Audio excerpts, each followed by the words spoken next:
Now to the latest drama in D.C. President Trump's Attorney General Jeff Sessions is fighting against White House leakers. He says several people are now facing charges, and tonight Sessions has a message to would-be leakers out there. All of this coming as the Russia investigation heats up. Local 10 is the one and only South Florida station with a full-time bureau in Washington, D.C.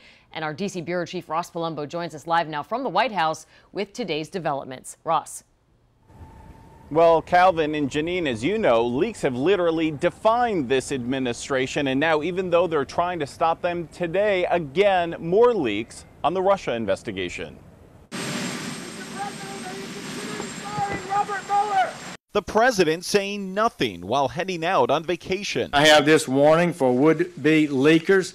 Don't do it. But Attorney General Jeff Sessions speaking out today on leakers, raising the threat of subpoenaing reporters, even announcing arrests. And we've already charged 4 people with unlawfully disclosing classified material. After starting months ago. We're going to find the leakers. They're going to pay a big price. This renewed push comes after the Washington Post published embarrassing transcripts of Trump's conversations with foreign leaders. And after the Wall Street Journal reported, Special Counsel Robert Mueller has impaneled a grand jury in his Russia probe.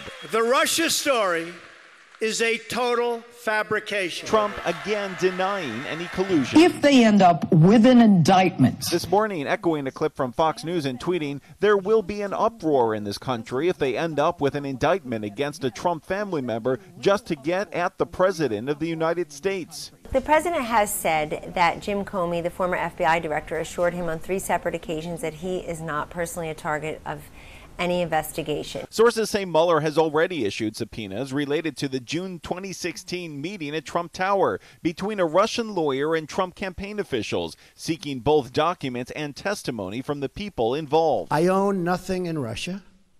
I have no loans in Russia. I don't have any deals in Russia. Despite repeated denials, sources say federal investigators are exploring the potential financial ties of President Trump and associates to Russia and are looking into possible financial crimes, including some unconnected to the election. Trump has already said that's going too far. I think that's a violation. Look, this is about Russia. Well, the president is not talking to reporters today, but those leaks continue. Calvin and Janine, we've learned today that when it comes to the special counsel Robert Mueller's investigation, that there are now 36 people working on that. They are either high-powered attorneys, FBI agents, or staff members. And Ross, back to the leaks too. Even the president has been accused of leaks inside of the Oval Office, correct?